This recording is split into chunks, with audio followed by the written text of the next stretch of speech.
Assalamualaikum warahmatullahi wabarakatuh. Om Swastiastu, Namo Buddhaya, Salam Rahayu, Salam Sejahtera kanggo sedaya. Semoga panjenengan semua yang sedang menonton video ini selalu diberikan kesehatan, ketenangan batin, dan kejernihan rasa, dimanapun berada.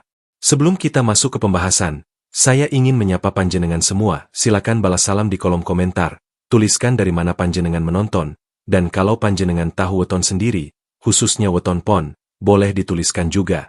Karena siapa tahu, apa yang akan kita bahas malam ini, sedang mengetuk batin panjenengan secara pelan-pelan. Panjenengan, pernah nggak merasa seperti ini? Dalam hidup, panjenengan sering berada di situasi sulit, tapi entah kenapa, selalu saja ada jalan keluar, bukan tanpa luka, bukan tanpa air mata, tapi panjenengan selalu selamat. Atau mungkin panjenengan pernah hampir celaka, hampir salah langkah, hampir jatuh terlalu dalam. Namun ada sesuatu yang seperti menarik panjenengan kembali ke jalan yang aman. Kalau iya, orang Jawa tua sering berbisik pelan. Kowe iki ora urip dewe, kamu ini tidak hidup sendirian.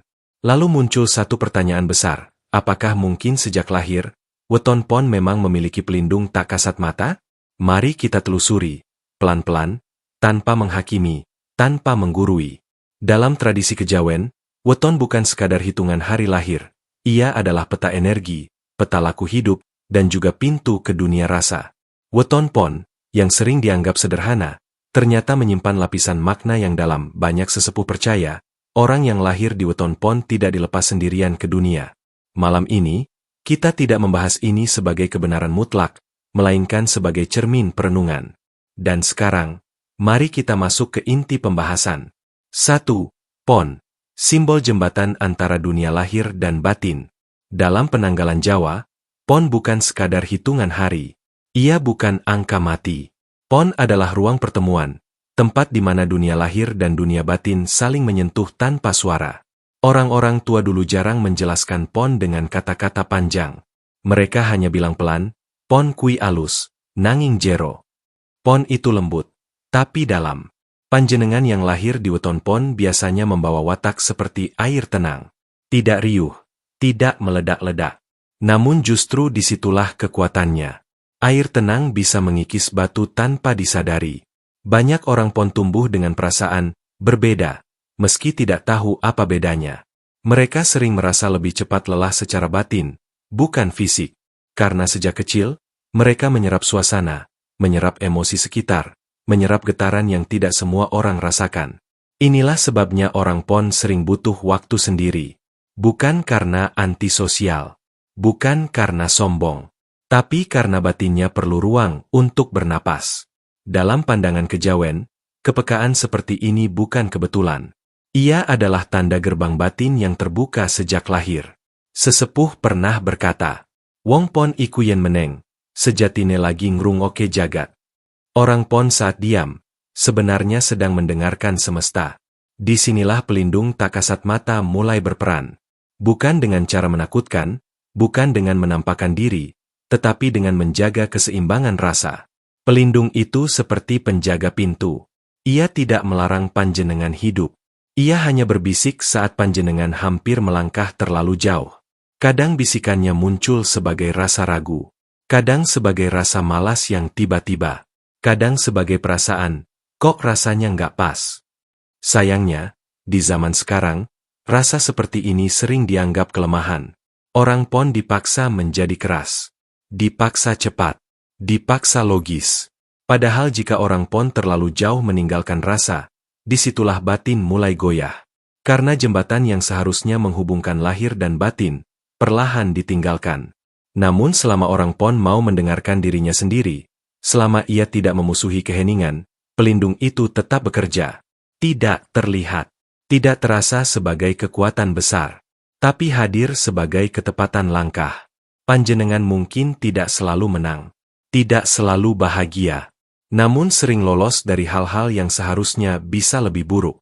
Dan orang Jawa menyebutnya sederhana saja, ana sing nuntun. Ada yang menuntun. Lalu pertanyaannya, jika pelindung itu tidak pernah menampakkan wujud, tidak pernah berbicara dengan suara keras, lewat apa sebenarnya ia bekerja?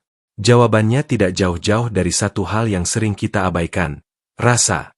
Kita lanjut ke poin 2. pelindung itu bekerja melalui rasa, bukan kata. 2. Pelindung itu bekerja melalui rasa, bukan kata. Panjenengan, kalau pelindung itu benar-benar ada, mengapa ia tidak pernah bicara jelas? Mengapa tidak memberi tanda besar, mimpi terang, atau peringatan keras? Jawabannya sederhana, tapi sering tidak disadari, karena pelindung weton pon tidak bekerja lewat suara, melainkan lewat rasa. Dalam kejawen, rasa bukan perasaan biasa.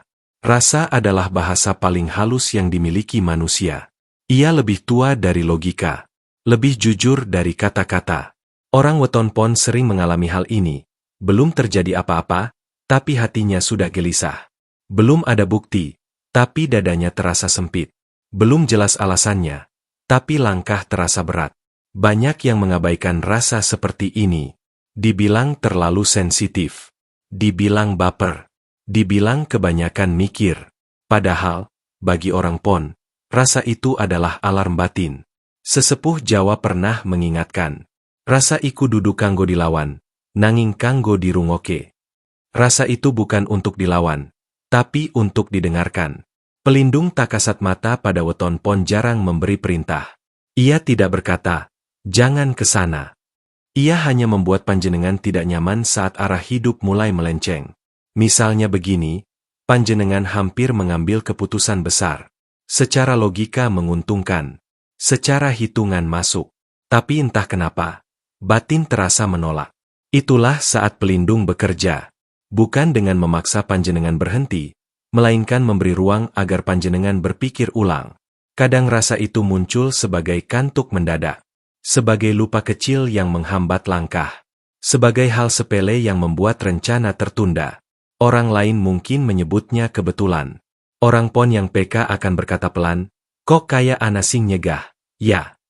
Menariknya, pelindung ini tidak selalu melindungi dari kesulitan. Ia tidak mencegah panjenengan jatuh cinta lalu kecewa. Tidak selalu menjauhkan dari kehilangan. Tapi ia menjaga agar panjenengan tidak jatuh terlalu dalam. Tidak sampai kehilangan diri sendiri. Tidak sampai putus dari jalan pulang. Namun ada satu hal penting. Rasa hanya bisa bekerja kalau panjenengan mau jujur. Saat orang pon terlalu sering memaksa diri, terlalu sering mengingkari suara halus di dalam dada, pelindung itu tidak marah, ia hanya diam. Dan diamnya itulah yang berbahaya. Karena saat rasa dibungkam, manusia berjalan sendirian, tanpa penuntun. Maka dalam laku kejawen, orang weton pon dianjurkan sering menepi. Bukan untuk lari dari dunia, tapi untuk bertemu rasa. Karena di sanalah, pelindung itu berbicara, tanpa kata. Jika pelindung bekerja melalui rasa, lalu muncul pertanyaan yang lebih dalam lagi. Dari mana asal kekuatan rasa itu? Apakah ia murni bawaan lahir? Atau ada jejak doa dan laku orang-orang sebelum kita? Kita akan masuk ke poin 3, warisan leluhur dan janji batin. 3. Warisan leluhur dan janji batin. Panjenengan, dalam pandangan Jawa, manusia tidak pernah lahir sendirian. Setiap kelahiran membawa jejak langkah orang-orang sebelumnya. Bukan hanya darah dan rupa, tapi juga doa, laku hidup, dan janji batin yang pernah terucap, disengaja atau tidak. Orang weton pon sering diyakini lahir dari garis leluhur yang ora rame, nanging temenan. Tidak selalu tokoh besar. Tidak selalu orang pintar spiritual. Namun mereka hidup dengan kejujuran batin, menjaga sikap, dan menahan diri dari berlebihan. Doa-doa leluhur seperti itu jarang diucapkan keras. Lebih sering dipendam dalam diam. Namun justru doa yang lirih itulah yang dipercaya paling kuat menembus waktu. Sesepuh Jawa berkata, donga wong tua sing menengkui, tekane adoh. Doa orang tua yang diam, sampainya jauh. Pelindung tak kasat mata pada weton pon seringkali bukan makhluk luar. Ia adalah energi batin yang diwariskan, hasil dari laku panjang yang mungkin bahkan tidak panjenengan ketahui. Banyak orang pon merasa hidupnya seperti ditarik ke jalan tertentu. Kadang bukan jalan yang paling mudah. Kadang bukan jalan yang paling menguntungkan. Namun selalu ada perasaan, kok kayak ana tugasku ing kene. Inilah yang disebut orang Jawa sebagai janji batin. Janji yang tidak selalu disadari. Tidak pernah ditandatangani. Tapi terasa mengikat. Janji ini bukan beban. Ia adalah arah. Pelindung bekerja menjaga agar panjenengan tidak terlalu jauh menyimpang dari arah itu. Bukan dengan hukuman, melainkan dengan kejadian-kejadian yang membelokkan hidup. Rencana gagal, hubungan kandas, pekerjaan tidak jadi. Bukan karena panjenengan tidak mampu, tetapi karena batin sedang diarahkan ulang. Orang yang tidak peka akan menganggap ini kesialan. Orang pon yang mau meneng sebentar akan mulai bertanya, apa iki dalan sing dudu kanggo aku? Leluhur Jawa percaya, jika seseorang dilahirkan dengan perlindungan batin, itu karena ada amanah hidup yang harus dijaga. Bukan untuk menjadi orang suci, bukan untuk jadi paling benar, tapi untuk menjaga keseimbangan dalam keluarga, dalam lingkungan, dalam dirinya sendiri. Dan selama orang pon hidup dengan niat yang bersih, tidak menyakiti dengan sengaja, tidak mengkhianati rasa, warisan leluhur itu tetap hidup, menjadi pagar yang tidak terlihat, namun terasa saat bahaya mendekat. Namun panjenengan mungkin bertanya, jika memang ada perlindungan, mengapa hidup orang weton pon sering terasa berat? Mengapa justru banyak ujian, kehilangan, dan luka?